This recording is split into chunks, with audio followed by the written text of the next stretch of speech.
Hello, and welcome to Conversations, bringing the world into your living room from the JCC of Metro Detroit's Cultural Arts Department. My name is David Silverman, and I work at the JCC of Metro Detroit. Tonight is the next installment of this ongoing series, and we hope you'll continue to join us for live events in the future as well. While you're here at our YouTube channel, please subscribe, like this video, and click the notification bell so you always know when we add another new video or live virtual event. Another great way to stay up to date is through our website, where you can find all information on events, festivals, and our Facebook group. This is at culturalarts.jccdet.org. If you're watching on your smart TV or computer, you can add your comments and questions in the comment box below, and you can also text your comments to the number seen on your screen.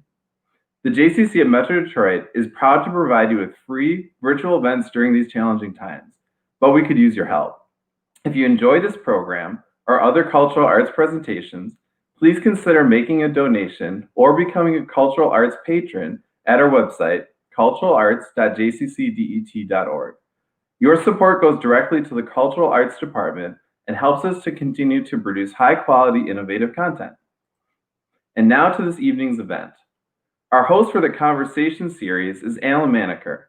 A native of Detroit, Alan graduated from the Juilliard School with a BFA in dance and went on to perform with Bat Dorb Israel and many prestigious dance companies in New York and beyond. After finishing his performing career, he returned home to earn an MD degree from Wayne State University's School of Medicine. He recently retired as chairman of neurosurgery at Mount Sinai Beth Israel Hospital and professor of neurosurgery at the Mount Sinai School of Medicine. He currently works as a docent at the Metropolitan Museum of Art and is on the board of the Martha Hill Dance Fund, as well as chairman of the board of the Steps Beyond Foundation. Hello, welcome everyone, and thank you so much for tuning in to this ongoing series, Conversations, as David mentioned, sponsored by the Jewish Community Center of Metropolitan Detroit. It is my very great pleasure tonight to be speaking with Wayne Hoffman. And I'm going to bring up a little picture here first so that you can just see him. There you go. Okay, and Wayne is a journalist, an author, and an editor. He is and I'm going to read some of his background resume. He is executive director of Tablet, which is a daily Jewish magazine online. He previously served as managing editor at The Forward, Billboard, and the New York Blade.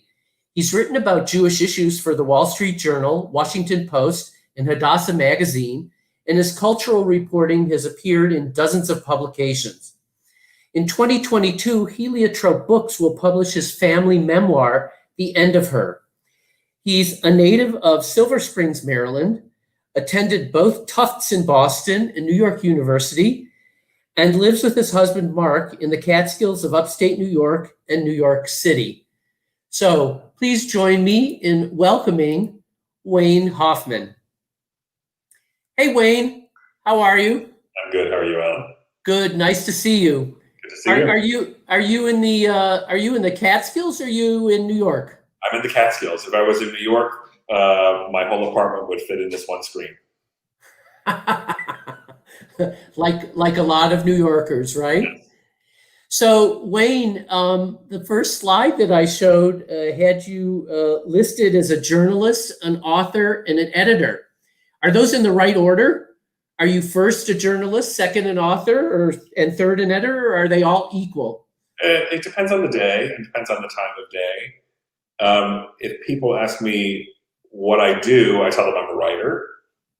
If people ask me what I do for a living, I tell them I'm a journalist. And if they ask me what kind of journalist, I tell them I'm an editor.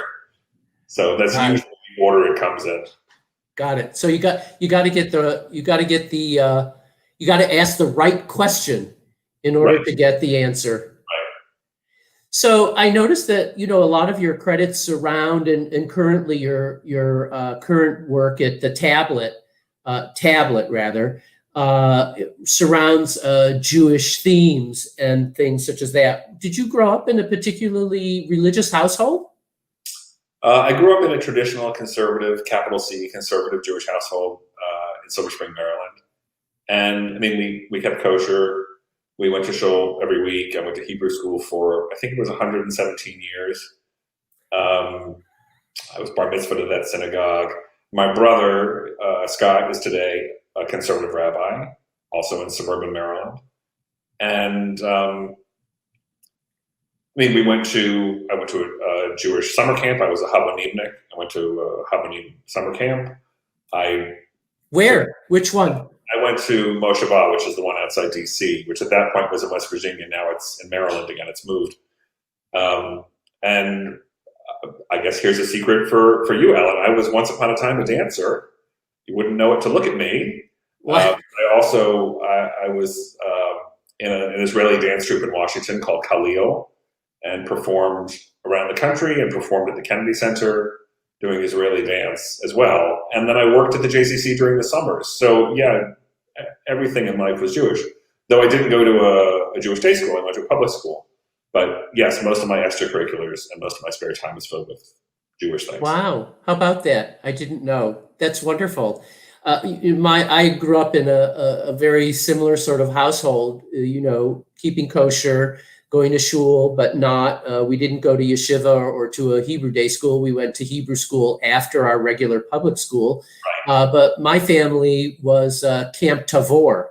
Sure. Was there. So, we're brothers from different families, right? You were also Habonimnik. It's all one family. Well, I particularly wasn't. It was much more my sisters were. My sister and I were the Habonimniks, and my brother was not. So we also had the some yes, some no in our family. Uh-huh. Was there a strong Zionist connection as well in your family? There was, although, it's a loaded term today, but certainly yes. I think all of us identified as some kind of Zionist. Being a Habonimnik, I identified as a labor Zionist, which is, not such a popular thing today. But that's where I fell, and I think that's where my sister fell. And we went to Israel. I mean, I've been to Israel 5-6 times, and we have relatives in Israel. And my brother was in the Chidon HaTanach, the International Bible Contest, and he won twice and went to Israel to represent the United States. And wow. I went the first time in 1979 when I was a child. The whole family went. And then I was also a Bible scholar as well, although I never made it to the international contest, but I was in the nationals several times. So was my sister. Wow, very impressive. So did you start writing at an early age? I guess. I didn't think about it at the time. It's one of those things, because everyone writes something, and I think you don't think about it as a vocation or a career until it is one. So yes, I wrote for the high school newspaper. I wrote for the college newspaper. I always enjoyed writing. I remember, again, Jewish.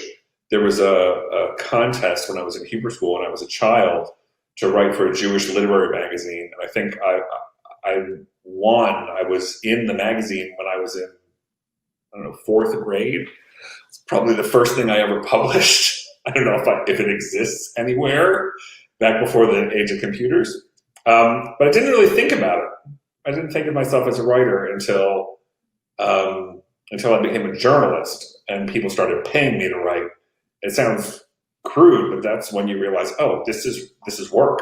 It's a job I'm doing, and it's work, and it has value. It's not just something I did in my spare time. Like, I sing in the shower, but I'm not a singer. No one's going to pay me to sing. Believe me, people would pay me to not sing. But once people start paying you to write, you're a writer. Right. And when was that? I was 18.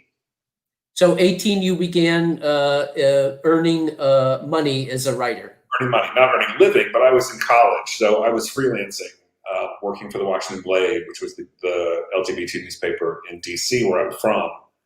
And from there, it branched out to writing for other gay newspapers.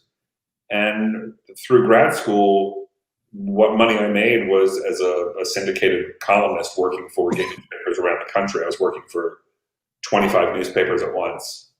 Which you could do in the days before the internet, because every city had its own paper and you could only read the one that was in print in your city. You couldn't read the next city's newspaper because it wasn't online.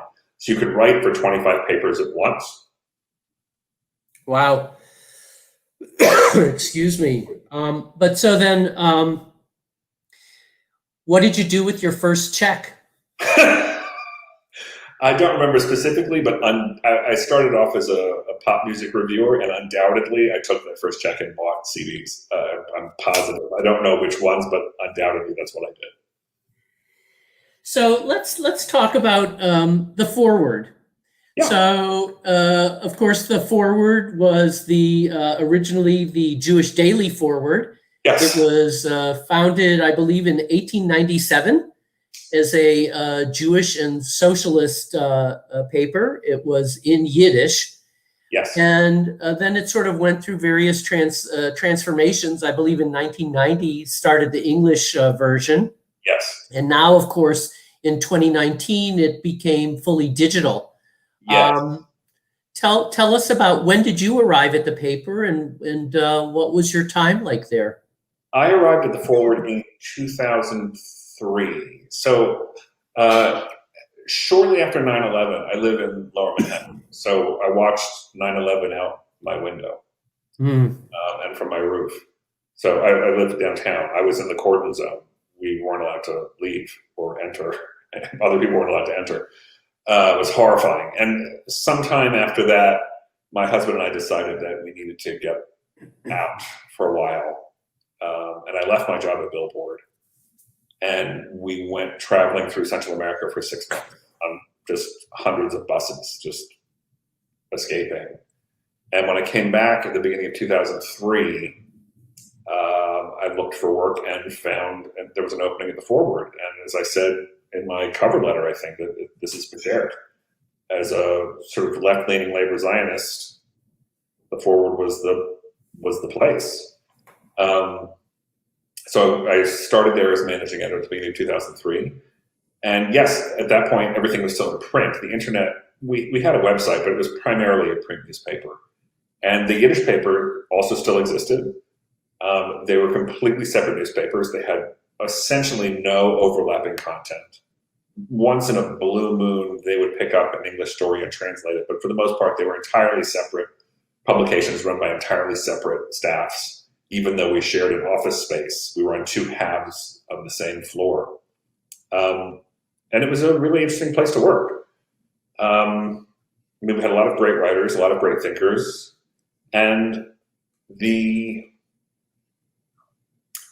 history of the paper maybe wasn't quite as intimidating to me because I had just come from Billboard, which is a very different publication, but it's just as old. Actually, I think Billboard is 5 years older.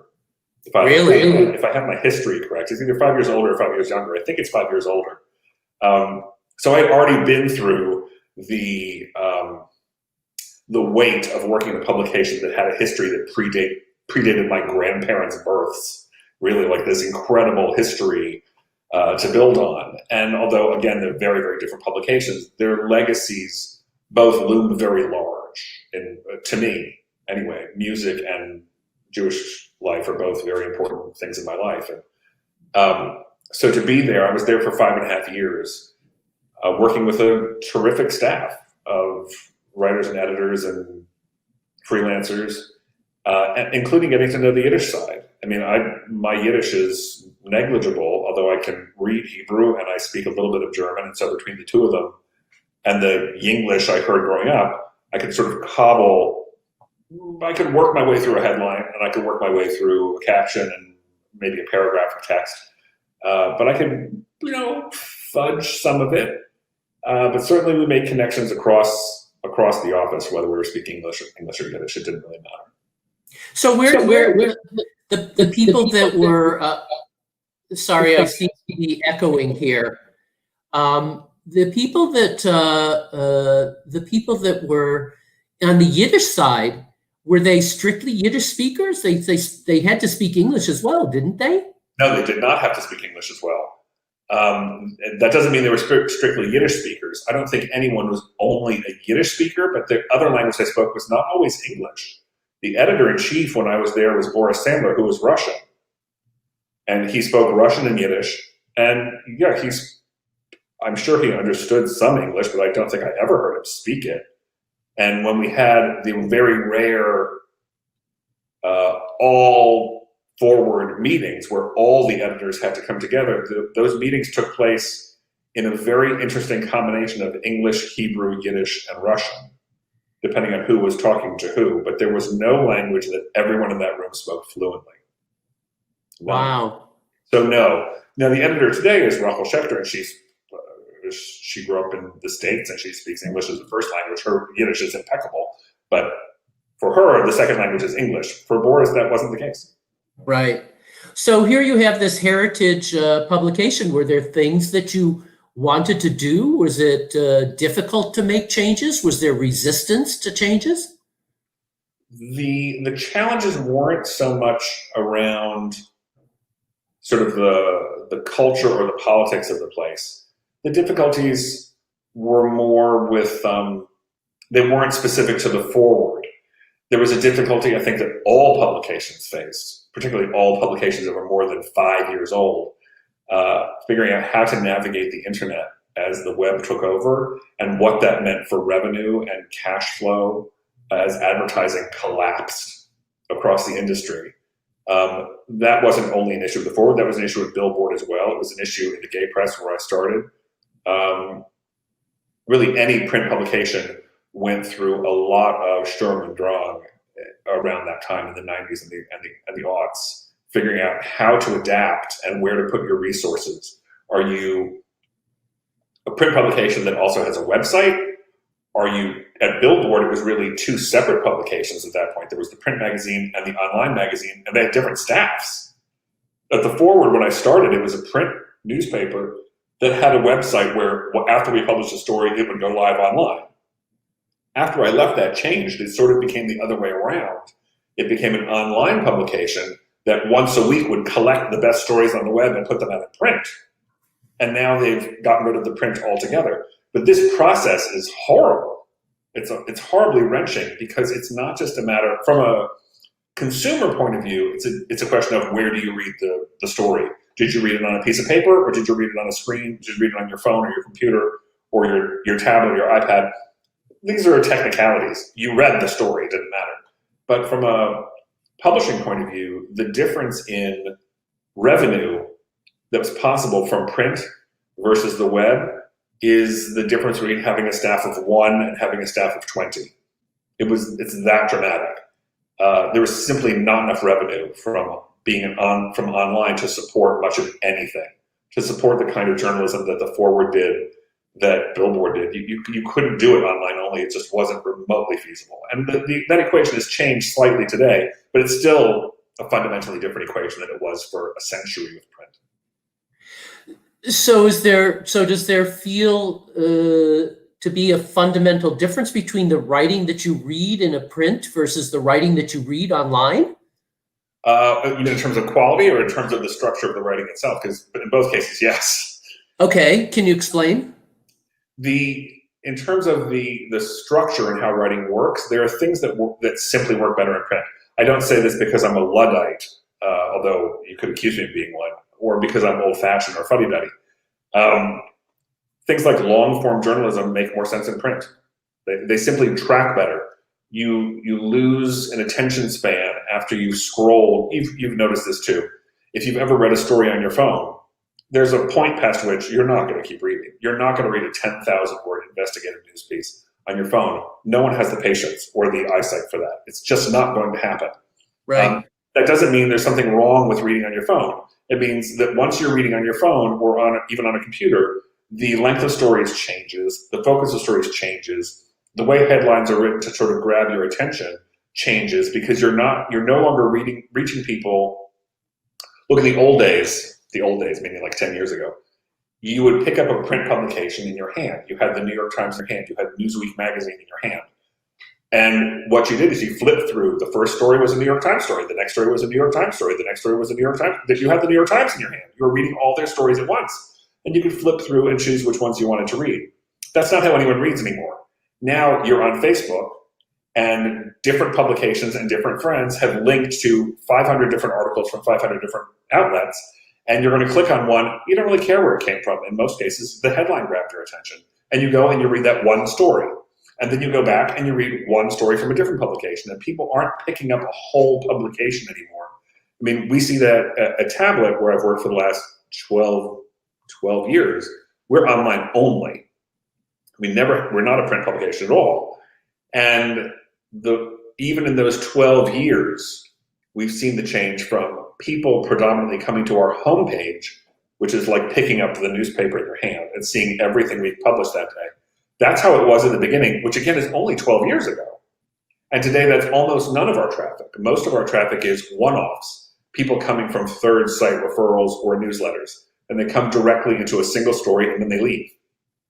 And we hope that they like that story enough that they'll subscribe to our newsletter, and then every day they'll get a newsletter that tells them, here are all the things we've published this day, and then they'll come back more. But still, even so, most people pick the one thing they want to read in each publication. They don't sit down with one publication and read it cover to cover. So it changes how you structure your writing, and it changes the kind of writing that people will read, because more and more people are reading on their phones. Yeah, but so then let me ask, do you happen to know, when you were at the Forward, what was the demographic of who was reading the Forward? The demographic, mind you, this is at least 15 years ago. The demographics at the English Forward were pretty good, meaning they were broader than you would think. The Yiddish Forward had a much older readership, which you would expect. It skewed older. That's who's reading Yiddish in print, not necessarily who's speaking Yiddish, but who's reading Yiddish in print is a much older demographic. Our demographics were pretty good, but as the website took off, you would watch the demographics, first of all, split and then tilt. So younger people, as soon as there was something online, that's where they were reading it. And then the website became where the young people went, and the paper is where the older people went, until eventually you make the effort to wean the older people off the print edition and get them onto a digital subscription. And it happens inevitably. I mean, I thought I would have my subscription to the print edition of the Times, which I would read every morning. And then at some point, maybe 10 years ago, it was about 10 years ago, I live in an apartment in New York City, and the paper would come to the front door of the building, not to my apartment door, but to the front door of the building. So I have to leave the building to get it, to pick it up. And it used to be I'd pick up the newspaper on my way out the door and I'd read it. And I love reading the paper. I love flipping through the paper. And I realized after a certain point that every single day for a month, I had gotten up, read the New York Times on my computer. Then when I walked out the door to work, I picked up the paper that was sitting in front of my building. I shoved it in my backpack because I'd already read all of it. And when I came home at night, I took it out of my backpack because I'd already read all of it, and it was still in its wrapper because I'd already read all of it. And I'd already, by that point, read half of tomorrow's print edition because it had come out during the afternoon. And I realized I love the print subscription, but I don't need it anymore. And that's increasingly so they read instantly and they don't wait for the paper. Yeah, so life changes, right? The whole world has changed. But so, I mean, my sort of question was, if the demographic was older, were they able to easily switch to the digital version? Yes and no. I think it was more of there are still differences in how different generations of people read online. I mean, I'm one generation, my father is a different generation, obviously. And we both read things online, but we read them differently. I think he's still more likely to read a publication as opposed to jumping into one story. And he's more likely to print out a story he likes so he can read it in print, because it's just easier to read it on paper for a lot of people. You can increase the type size more easily. You can print it in a different color. You can print it on multiple pages. You don't have to scroll.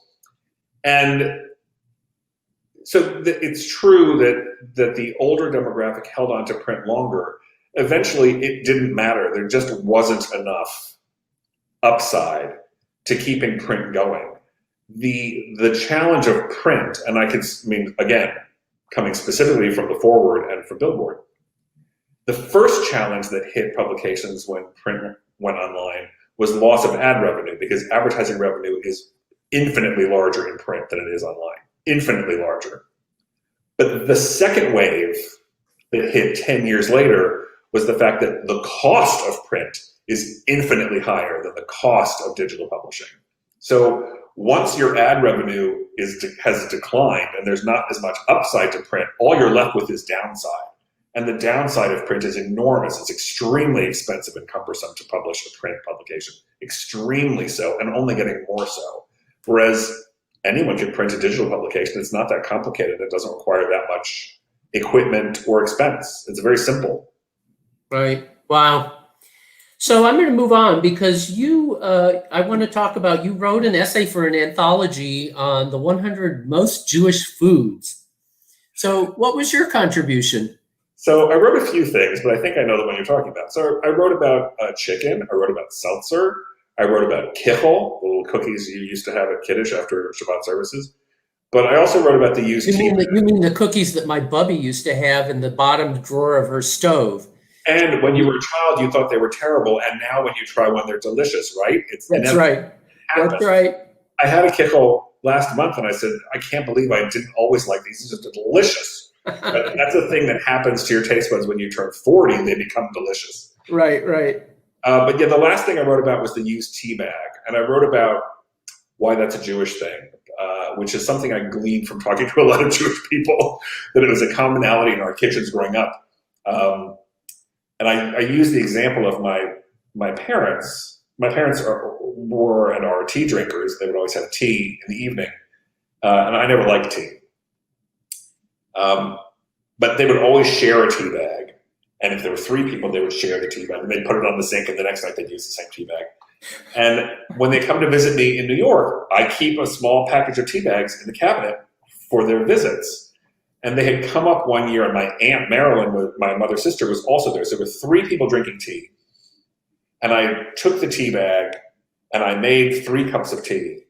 I used 1 tea bag, just like they taught me, and I made 3 cups of tea. And then I put the tea bag in the garbage. And my mother and my aunt are up in arms and said, well, that's still good. It's still good. You should save it. I said, I don't even drink tea. The next time this tea bag is going to be used is next year when you come back to New York. I'm not saving it for a year. But the idea that you could just throw that used tea bag in the garbage is so horrifying to them. I said, I know that. I think we had the same tea bag. Of course, I don't know, because it was sitting by our teapot too after it was used once, and my parents always shared a same tea bag. Absolutely. But the question I have is, when you're now your grandparents, did they drink tea? My grandparents died when I was young, so I don't remember. I mean, I'm sure they drank tea. I know my grandfather, my mother's father, used to have a glazed latte. He'd have a glass of tea, with the glass that you'd hold with your hand that must have been made of asbestos. But he died when I was a child, so I don't remember his tea-making rituals. I remember my parents' tea-making rituals very clearly because I saw them every night growing up. Yeah, because Bubby had her tea with cherry jam. Sounds delicious. And Zadie took a sugar cube and stuck it under his tongue, and it was still there by the end of the cup. Of course. I tried that several times. I think it's like a talent. I don't know. My mother's father was the type who liked something dry, like a kichel, or a babka, but not today's babka, maybe yesterday's babka or last Shabbat's babka. So it was dry, really dry, so that you could dunk it in the tea. This was his pleasure. But you wouldn't want, a delicious moist piece of cake. You'd want something dry and crumbly that was like sawdust, because then you would dip it in the tea. Was your mother a good cook? My mother's a very good cook. I don't think she ever thought of herself as a cook one way or the other, because it wasn't, I grew up in the 70s. It wasn't like it wasn't that she cooked because she was passionate about it and she always dreamed about cooking. She cooked because she was the mom and someone had to cook, and that was her. And so she did. I don't think it was ever anything she relished or loved, but yeah, she cooked good food every night. I don't remember anything she cooked I didn't like. Do you cook? Do you cook? I do.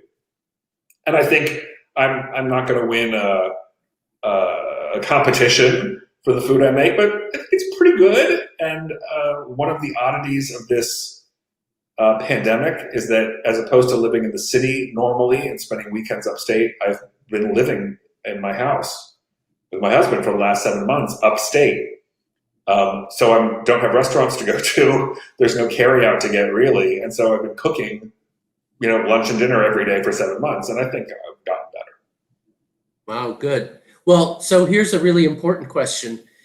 Does gefilte fish really taste good, or is it just a vehicle for grain? I have to say I'm not a crane fan. I love gefilte fish. Without it? I love it. I mean, I could sit down and I appreciate that there's a difference between really good gefilte fish that someone made and the stuff in a jar. And while I acknowledge that, the stuff in a jar is also delicious. I can sit down and eat a jar of it. It's the same way I can tell the difference between a good piece of cake and a Pop-Tart, but it doesn't mean I don't like Pop-Tarts. I like both of them. And gefilte fish out of a jar with the jelly, delicious, completely delicious.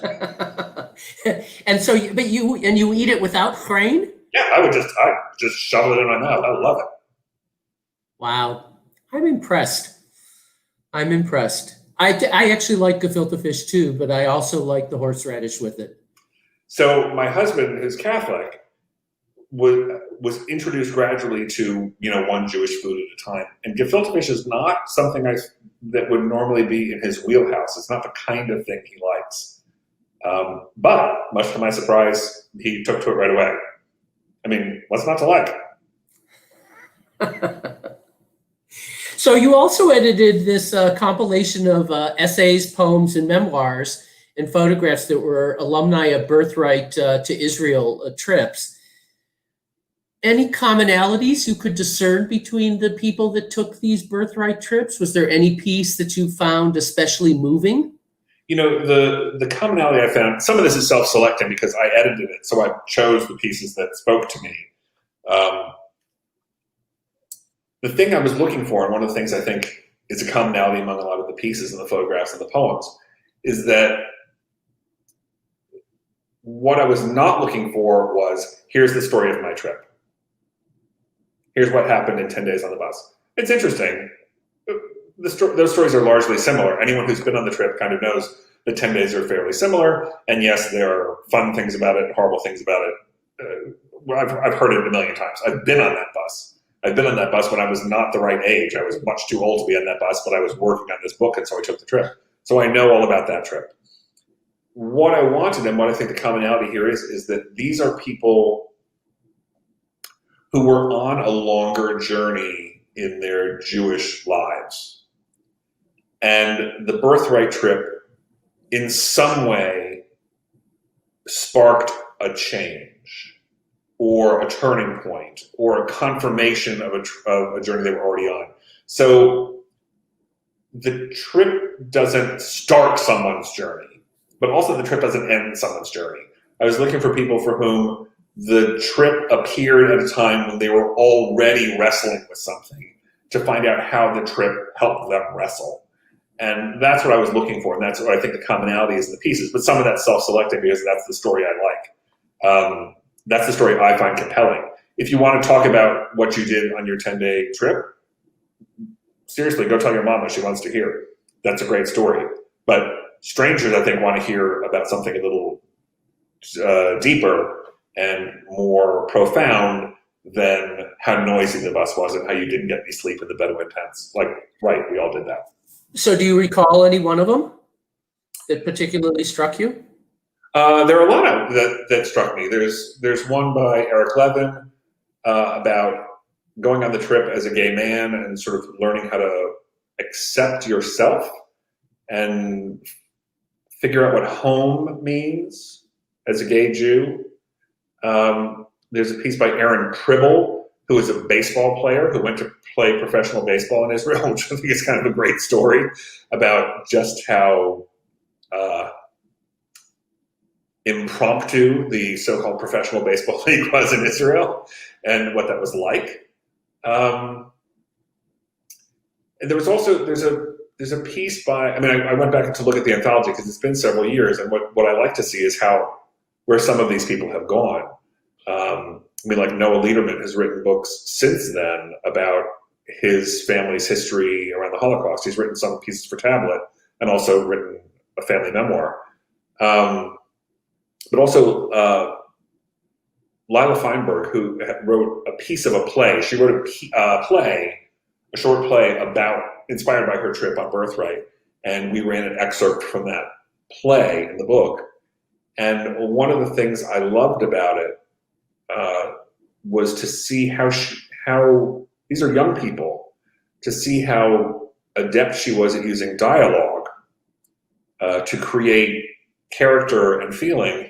And she then went on to become a playwright. And my husband and I used to go see everything she workshopped in New York City because I thought she had a really amazing talent.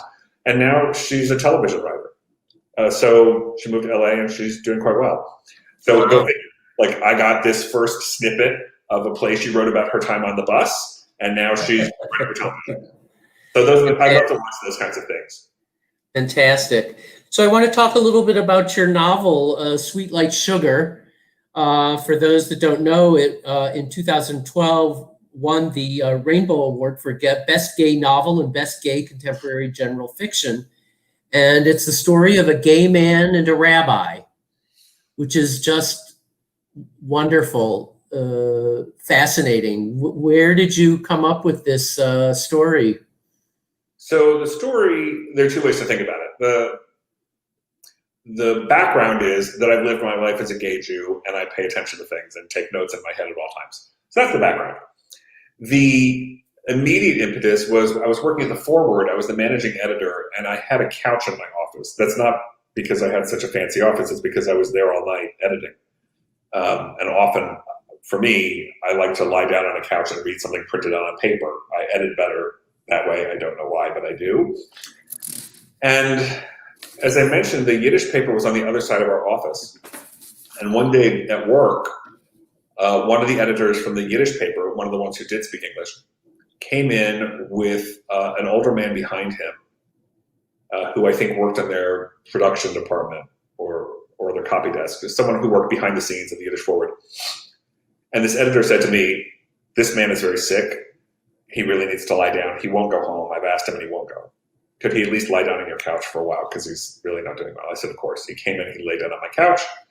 He took off his glasses, he took off his shoes, went to sleep. He's probably 80, has a gray beard, white shirt, black slacks, black shoes, silver glasses, kippah. And he goes to sleep. It's the middle of a work day. And one by one, my editors are coming in to ask me questions, as would happen every 5 minutes. And every time they come in, I'd say, shh, and I'd point to the man on the couch, he's sleeping, quiet. They'd look at me confused because they didn't know who he was. And they'd back out. And eventually they left me alone. And I'm sitting here looking at this man on my couch. And we're in this very sort of intimate physical space. We're sharing a room. He's on my couch with his shoes off, asleep, feet from me. And I'm staring at him and I started thinking, what happens if he wakes up? What do we say? Like, what's the conversation? I don't even know if he speaks English. As I said, not everyone at the Yiddish paper spoke English. So what would we say if he woke up? He's clearly, at that point, this is probably 40 or 50 years my senior. He's Orthodox. And here I am, a lefty, socialist, gay Jew, non-observant. And we're sharing this space. We clearly have some kind of connection, but what is it? What could we possibly say? So that becomes the opening scene, in essence, of Sweet Like Sugar. The characters and names have changed, and it's fictionalized, but in essence, that becomes the opening scene. In reality, what happened was he snored a little bit, got up, put his kippah back on, put on his shoes, and went back to work. And we never spoke. His name was Shloimi. I only found that out later. We never even introduced ourselves. But that becomes the book, is what happens if he wakes up? What do you say? And in the book, a conversation turns into a relationship, an unlikely relationship between a young gay man and an elderly Orthodox rabbi. And it's a story of their friendship, which is in some ways sort of a grandfatherly grandson relationship that neither one of them really had properly. And the value of that relationship that doesn't really have a name across generations. But the important thing is that these two men are, as you suspect, are going to come into conflict. This isn't a spoiler. They're going to come into conflict over their values and their lives and their beliefs. It's going to happen. You might not know exactly when, but you know it's coming. And it does. And the question in the middle of the book is, now what? you've hit this boulder in the middle of the road. What do you do? And it struck me that there were three options. The first option is the rabbi, the Orthodox rabbi, says, oh my gosh, what have I been thinking? I've been such an idiot following these deeply held beliefs my whole life. Of course, I'm wrong. And he takes the young man's hand and they go off to gay pride together and they'll live happily ever after. It's a lovely story. It's baloney. It's never going to happen, but it's a lovely idea. The second option is the rabbi gets up and walks out of the young man's life, or vice versa. And that's it. It's the end. It's a very realistic story, but it's also a very short book. The third option is that the two men decide that their relationship has a value, despite the conflict, the irreconcilable conflict in the middle of it. And they have to figure out how to get past it. And the only way to get past it is to go through it, is to go right through the conflict and just keep going through it together. And that's what they do for the whole second half of the book, is try to work through their conflict together, because their relationship has a value. And it doesn't matter. Yes, they're both Jewish. One's Orthodox, one is not observant. One is young, one's old, one's gay, one's straight. But there's a connection. There's something they get from each other they don't get from someone else. And it's worth simply trudging forward through the conflict and seeing what's on the other side. Mm. But so then you've presented a situation of really two individuals that have made a connection.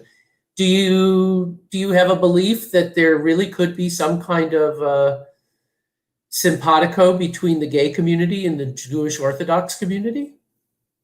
You know, on a communal level, I don't know that it's even, I don't know how communities have relationships with communities. I'm not sure how that works. But on an individual level, yes, I think it's possible because I see it every day. It doesn't mean that it's easy, and it doesn't mean that it doesn't sometimes have limits. Sometimes there are limits. I will tell you, I've been out for, 35 years. And I've worked in the Jewish world for the last 20, and I've worked with a lot of Orthodox people, and it's never a particularly big issue. Sometimes there are minor issues, but I'm not compromising who I am, so I'm not going to ask you to compromise who you are. We can get along or not. Those are the options. But this is me, and I work with Orthodox people all the time, and I think Orthodox Jews are less monolithic than we think. And one of the things I've worked on a lot, at Tablet in particular, through personal essays from a lot of Orthodox people, is I think a lot of times as non-Orthodox Jews, we have a tendency, this is true for non-Jews as well, in terms of looking at people who are more religiously observant, we have a tendency to look at Orthodox Jews and feel like, well, they don't wrestle with anything. They don't have doubts. They figured it out. They have their beliefs, they're firm in their beliefs. They know what rituals they're going to observe and what traditions they keep, and that's that. They don't have any doubt. But it's not true at all. Orthodox Jews wrestle with the same things that everyone else does. They might reach different answers and different conclusions. Then again, next year they might reach a different conclusion. Some of them have grown up less observant and become more observant. Some have gone in the other direction. And they wrestle with the same things we all do in terms of personal integrity, relationships, belief, politics. They have all the same wrestling. So I think once you get down to an individual level and people really can make a connection, that's how you can work through differences. You can't work through difference on a communal level. I don't think it works. But you can work through differences on an individual level that have community-wide impact. And certainly I think, at least in a place like New York, but it's not unique to New York, the attitude of the Orthodox community at large toward LGBT Jews has changed dramatically in the past couple of decades. I'm not saying it's perfect, but it's vastly different than it was.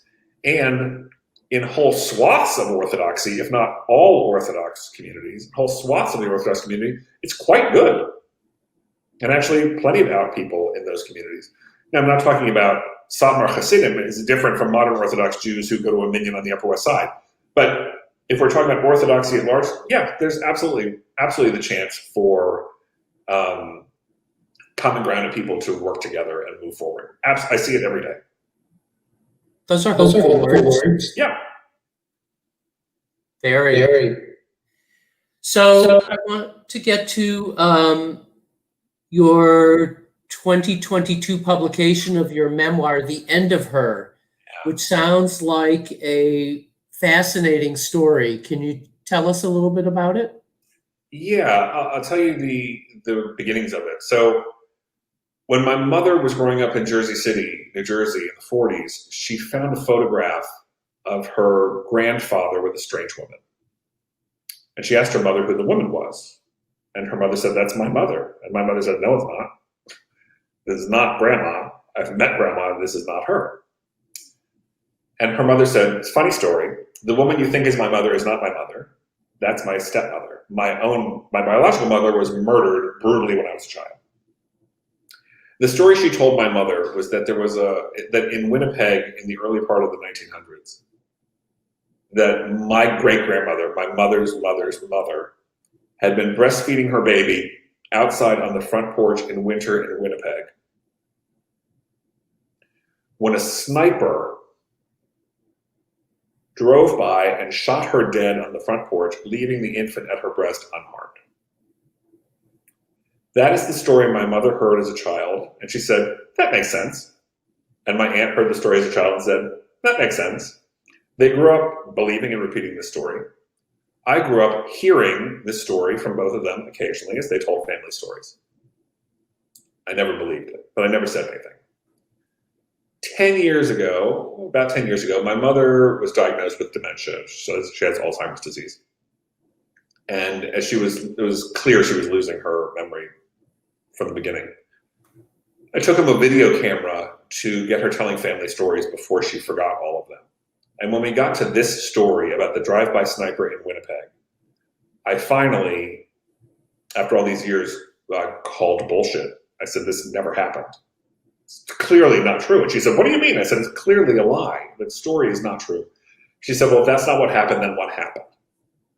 I said, "I'm a journalist. Give me a week." 10 years later, I can tell you what happened. That the entire story my mother heard growing up is, in fact, baloney, with one major exception. My great-grandmother was brutally murdered. She was murdered in her sleep. She was executed at age 26 in her sleep with 2 young children in bed next to her. It was the only unsolved murder in Winnipeg in 1913. It was national news, coast to coast across Canada, in English and Yiddish papers. And they never solved the crime. So I spent years investigating the murder, trying to piece together what I could piece together, hoping I could do it before my mother lost her faculties so she could understand as I pieced together this family history for her. She's named in memory of her murdered grandmother. So I thought this will tie up this family story. We'll get past the bubba mice that she heard growing up and we'll finally get to the truth. I wasn't really successful I found out what happened, but it was too late really for my mother, who is still with us, but who is not capable of remembering a story or telling a story at this point. So this is what turned into the book. It's the story of my great-grandmother's murder, the story of my mother's Alzheimer's, and the story of me trying to bridge these two women's stories across a century by not only doing journalistic research, but also going up to Canada, meeting dozens of long-lost or never-known cousins, and trying to piece back together the family history that we lost a century ago, which is the story of an immigrant family coming to North America at the beginning of the 1900s and trying to make a life in what was essentially a Jewish ghetto in Winnipeg, and having the world smashed apart almost instantly with a brutal, unsolved, horrific murder. Well, but do you have your own particular theory as to what happened here? I do. Over the course of the research, I came up with several different theories, and those theories would shift as I found out more. But yes, I do. I have what I think is a plausible theory. I can't know if it's right. I don't know, but I think so. And it's not something that I've made up out of the blue. the police went through any number of theories, and then each one of those theories ran aground for various reasons. And I think one of them ran aground in error. I think actually the police were onto something and they were misled during their investigation and mistakenly cleared someone they shouldn't have cleared. And over the course of the book, I walk you through my thinking. Why here I think this person's a suspect. Here I think this person's a suspect. And by the end, no, I think I know who did it and why. I think I do. Are you going to share that, or are you going to keep us hanging until we buy the book? Keep you hanging. I will tell you that the Jewish area of Winnipeg at that point was called the Hebrew Colony. It was sort of like the Lower East Side of New York. It is no longer a Jewish neighborhood. There is a Jewish neighborhood in Winnipeg. It's not there anymore. But so this was a scandal across the Hebrew Colony. When my great grandmother was murdered, there were several thousand, not yet 10,000 Jews in Winnipeg. 3,000 people came to her funeral. It's one of the largest funerals in the city. The papers were gobsmacked because it was such a horrific crime. From coast to coast, it was a very big deal that summer. And it wasn't coincidental. The police thought that she was Jewish. It wasn't a random crime. And her being Jewish was probably a large part of it. Wow. It's quite a story. Yeah. So in our last remaining few minutes, I just want to quickly talk about Tablet. Yeah. Tell us about Tablet. Tell us also how it compares to working at the Forward. So there are similarities and differences. Tablet, we launched Tablet 11 and a half years ago. Is that right? Yeah, 11 and a half years ago in the spring of 2009 as an online-only publication. It's daily, Monday through Friday. There are certain similarities in that the people who started it came from the Forward. It was a cluster of editors who came from the Forward to start Tablet. Tablet is different in a couple of ways. One, obviously, is that it's a print-only publication. So it has a whole different structure in terms of how it operates. Like, we don't need a circulation department. We don't need a production department. We don't need delivery people. We don't need any of those things. But also, whereas the Forward, and this is not a better or worse situation, it's a different situation. The Forward had and has an editorial standpoint. The Forward is historically a social democratic paper / socialist paper. In its English incarnation, it moved right of center for a while, then it was left of center. But it has a political position. It has an editorial standpoint. Tablet is the opposite. Tablet is a heterodox publication in that we don't have an editorial stance really on much of anything. We are a forum for people who have opinions and thoughts. I hope that we run a diversity of thought. It doesn't mean that every single day represents every side of every issue, but I think if you look through the past decade, you'll see a lot of sides of a lot of issues, a lot of them counterintuitive, a lot of them against conventional wisdom, though being against conventional wisdom for the sake of that is no virtue in my eyes. But certainly if you think something that's counterintuitive and you can back it up, great. And our readers and our writers run the gamut from orthodox, conservative, reform, reconstructionist, secular, non-observant, interfaith, converts, non-Jews of every stripe, Mormons, Muslims, Catholics, men, women, old, young, queer, straight, all over the map. Zionist, non-Zionist, left, right. I like to think that if you have a good idea and you can write about it, I'm interested. And we cover everything from news, sports, science, history, culture, religion, belief, everyday life.